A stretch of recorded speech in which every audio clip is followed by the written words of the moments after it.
ごまの風味がしっかりしたちょっと大人なポテトサラダ。やっぱりポテトサラダっていうとマンネリしがちじゃないですか。ここで、純正ごま油濃い口ですね。4杯結構たっぷり入ります。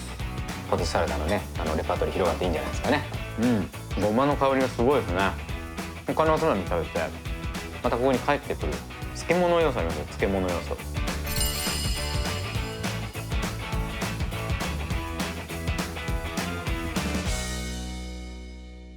皆さんこんにちは、今日のごちそうさまチャンネルは角屋の純正ごま油濃い口を使ったごま油とツナのポテトサラダを作りたいと思います。ごま油とポテトサラダっていうとなんかねつながりなさそうなんですけど、ごまの風味がしっかりした美味しいポテトサラダできます。まず材料ですね。じゃがいも、今日は男爵です。それから玉ねぎ、ピーマン、ツナ、レモン汁、マヨネーズ少しですね。それから塩コショウとあと純正ごま油濃い口、これを使いますですね。じゃあ早速やっていきます。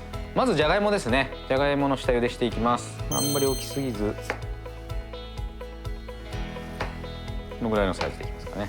お水から、あんまり小さくしすぎると水分含みすぎちゃってビシャビシャな感じに仕上がることがあるんですね。なので最低このぐらいのサイズって感じですかね。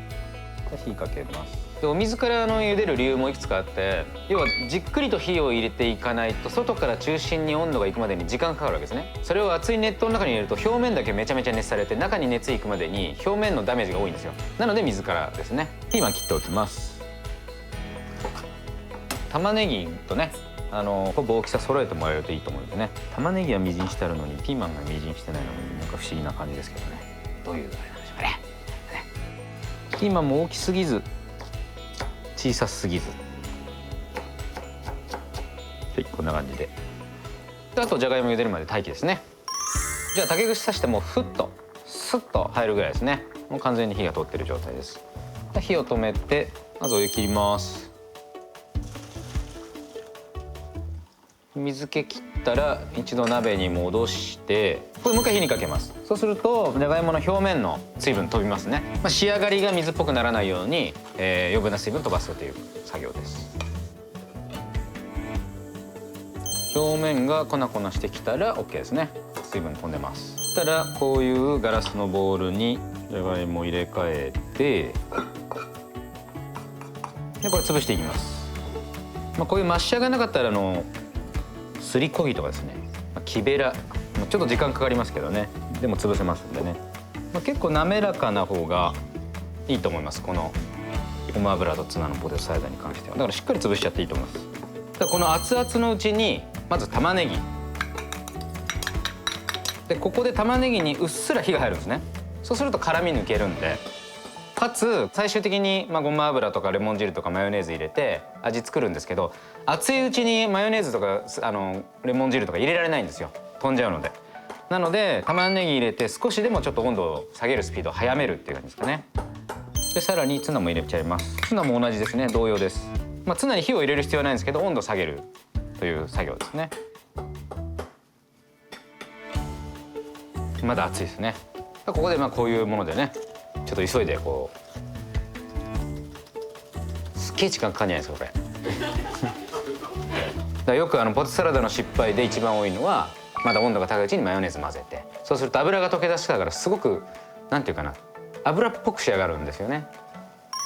はい、じゃあ冷めましたんでここで他の具材も入れていきます。まずピーマンねちょっとね生気がある方が美味しいのであえて冷めてからですね。玉ねぎとここが違うところですね。火が入っちゃわない方がいい。ここで、純正ごま油濃い口ですね。これを1、2、3、4杯結構たっぷり入ります。すげえごまの匂いでここでお塩から胡椒でさらに混ぜます。すげえいい匂いでレモン汁でマヨネーズですね。マヨネーズも、言うなれば油なわけですよ。マヨネーズ少しだけ入れるんですけどこれはどっちかというと酸味と全体をまとめるために入れてる感じですかね。で全体混ざったら完成ですね。結構量もねできますんで少し大ぶりなこのような鉢でもよろしいんじゃなかろうかと。はい、完成です。